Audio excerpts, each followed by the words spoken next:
Con la venia de la presidencia, me toca el honor de venir a posicionar a nombre de las comisiones, a la Comisión de Estudios Legislativos Primera, un dictamen con el cual se puede estar a favor o en contra, pero en el que todos coincidimos en generar una definición económica fundamental para el futuro de nuestro país. Existen posiciones encontradas, eso es indubitable, pero que no quepa duda.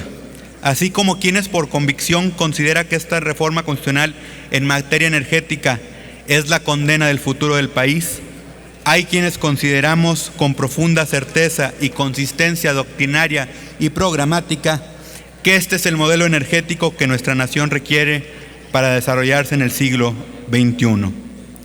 No será una transición sencilla, pero es la mejor solución para el país en el corto, mediano y largo plazo, con la cual el Ejecutivo Federal no tendrá excusa para no dar resultados. He referido que hay quienes con idéntica convicción y congruencia ideológica venimos a defender nuestras posiciones, y aunque discordantes, ambas merecen respeto por legítimas, públicas e históricas.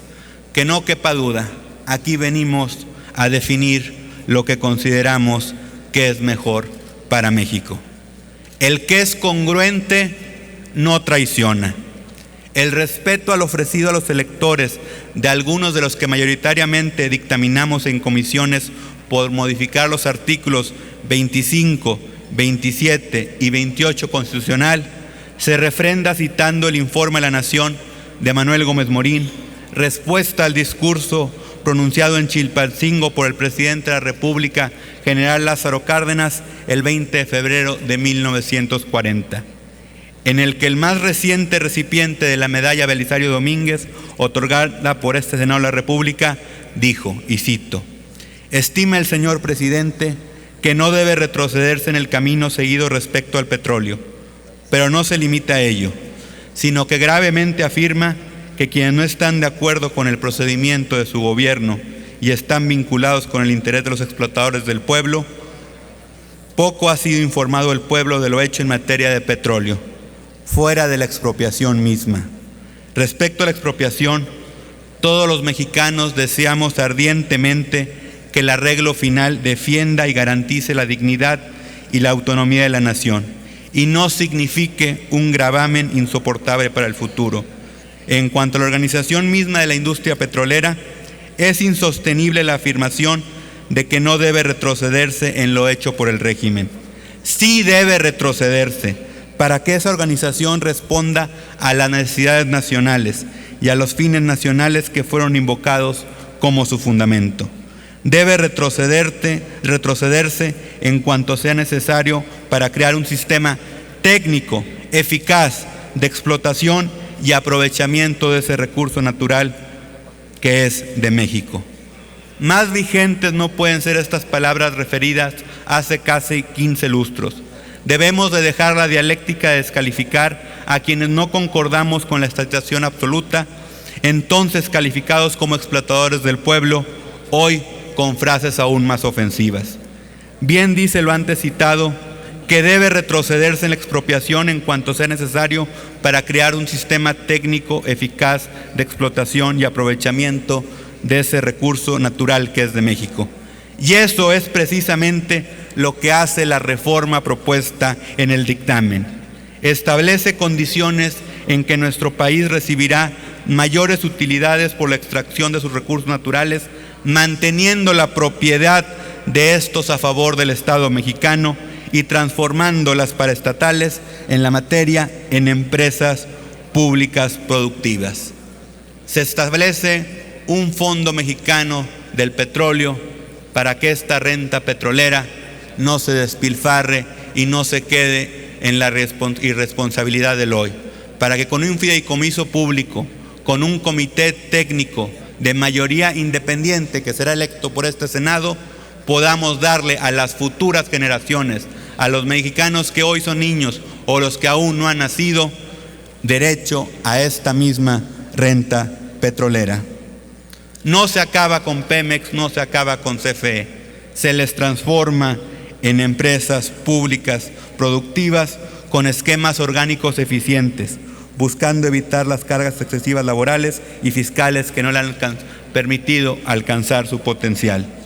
Igualmente, no se les deja en desventaja, al contrario, se establece la ronda cero para efecto que Pemex tenga un tipo de derecho de preferencia respecto a los yacimientos que considere le son rentables explotar. Con esto se garantiza que Pemex siga siendo competitiva, que Pemex siga llevando a mano. Igualmente, algo fundamental en esta reforma son los órganos reguladores coordinados. Se establece una coordinación entre el gobierno federal, que obviamente lleva un rol en esta materia, y órganos que son independientes. Independencias en lo técnico, en la gestión, en lo presupuestal. Porque son fundamentales estos órganos reguladores coordinados para la eficiencia de esta reforma, para evitar que, como algunos han referido, en anteriores privatizaciones no se han dado los resultados esperados. Se requiere que estos órganos, se les está dando el marco normativo para que estos órganos respondan. Desde aquí, desde esta tribuna, se le hace un llamado al Ejecutivo para que respete esta independencia y auxilie a que este marco de regulación se ejecute eficientemente. Regreso al planteamiento que vi en comisiones. Pareciese que estamos en un esquema binario, entre bueno y malo, blanco y negro. Y yo considero que no estamos tan lejos, que a lo mejor en la historia hubo hechos que nos marcaron diferencias y se nos convirtieron en dogmas. Y para refrendar lo siguiente, voy a citar un párrafo del discurso del ingeniero Cuauhtémoc Cárdenas Solórzano el sábado 14 de septiembre de 2013, es decir, no hace mucho, ante el Honorable Congreso del Estado de Michoacán de Ocampo, en atención a ser recipiendario de la condecoración bicentenario de los sentimientos de la nación. Y lo cito: el conflicto se transformó así de un conflicto entre trabajadores y empresas en un conflicto entre el Estado mexicano y las compañías petroleras. Mi impresión personal es que Lázaro Cárdenas, antes de llegar a la presidencia y hasta ya muy avanzado el conflicto entre las empresas y sus trabajadores, pensaba en la necesidad de un mayor y mejor control de la industria petrolera por parte del Estado, que éste incluso tuviera una participación directa y creciente en el aprovechamiento y desarrollo, aprovechando del recurso desarrollado y fortalecido paralelo a la actividad de las empresas privadas. De ahí la creación de la empresa estatal Petróleos de México, Petromex, antecesora de Pemex, que era indispensable mejorar el trato que los trabajadores mexicanos recibían de las compañías extranjeras. Cierro la cita.